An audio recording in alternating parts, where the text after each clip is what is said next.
जड़ी बूटियाँ हमें देती हैं नई जिंदगी। यह निश्चित रूप से हमें रोगों से मुक्त करती हैं। उसी तरह की जड़ी बूटियों में जो सबके मन को भाने वाली और जो बहुत ही गुणकारी है, देखने में जो बहुत सुंदर है, उसका नाम है मालती।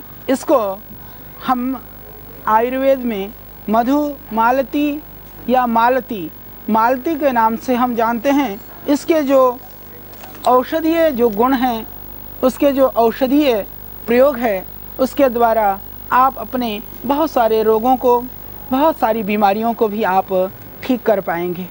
ये बहुत ही अच्छा पौधा है। तो मालती पौधा के लिए आज हम कुछ प्रयोग आपको बताएंगे।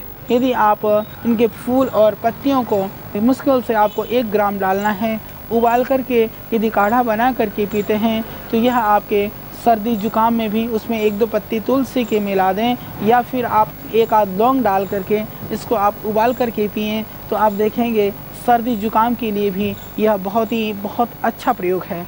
तो चाहे आपको सर्दी है, चाहे वो खांसी है, चाहे कफ है। इसके अलावा जी हाँ, बहुत ही सौम्य पौधा है। सौम्य प्रकृति वाले भी इसका सेवन कर सकते हैं।